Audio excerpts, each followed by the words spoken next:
visits the Liverpool Maritime Museum, where he hopes to get his hands on one of the few surviving Titanic relics.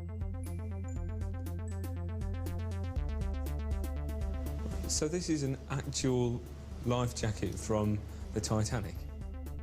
In the freezing waters of the Atlantic, many passengers rely on these life jackets as a last chance for survival. To see how effective they are, Luke plans to make an exact replica and asks the museum's conservation expert, Vivian Chapman, for a closer look. The basic fabric here is a plain weave linen. Right. Linen's quite good at surviving at sea, that's why they made sails out of it. Yeah. Oh, so it's like a sail material? Yeah. And just cork on the inside, is that right? Cork on the inside, and some seem to be in 2 blocks, some seem to be in a single block. These simple life jackets are the latest overhead designs, approved by Britain's Board of Trade. Considering this would be worn by the first-class passengers as well, it's quite crudely made. I don't know what I expected, really, but it's a really basic piece of engineering. The life jacket is the first thing I've seen that survived the Titanic. It was actually on that ship. I can only conclude, really, from the way that they're built and mass-produced, they're not an attractive thing, is that no one ever expected to see them. The White Star Line never thought that they would ever be seen because of the faith they had in their ship.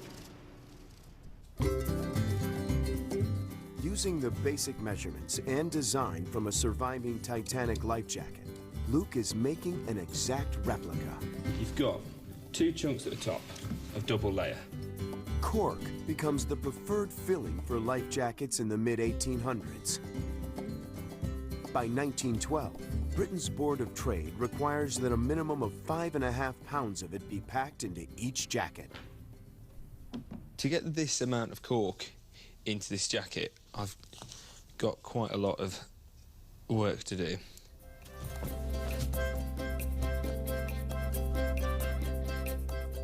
My nan's an upholsterer, and she makes a lot of my clothes for me, God bless her.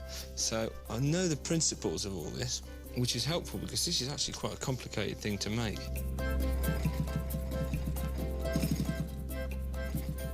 After 2 hours of fine needlecraft, Luke finishes his life jacket, and his grandmother would be proud. I've just... Let's go. My day's just got better. Look at that. Oh, yeah. That looks fantastic. Turn around, let me see, please. Wow. That's great, that's really good. I think the only question now is, does it work? Yeah. Does it work? Well, I don't know yet, but I'm worried a little bit about this. The only way to test Luke's replica is to see how effective it is in the water.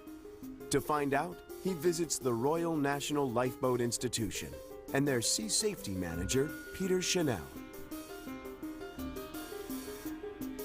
You think you're going to go and jump in there? Well, take it from me, you're not. No? The reason is, I know you've got a low-tech life jacket, and I know you think it'll work, but when that hits the water, it's going to go up your body. I did think about this that. Is quite solid. It's going to knock your chin, knock your head back.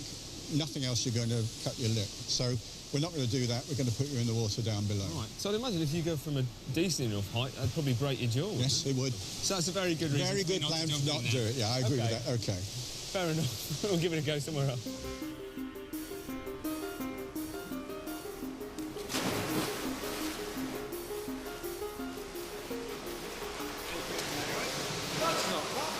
Is it good? Yeah, it works really well. Yeah. It might be clunky, Yeah. and admittedly it might break your neck if you jump from a height, but Yeah. as a life jacket, it's perfect.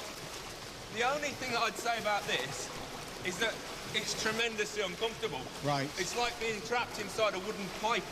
Yeah. So, but other than that, it's okay.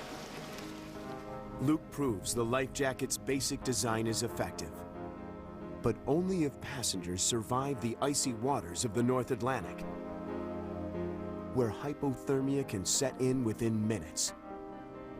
They are always meant to be a last resort.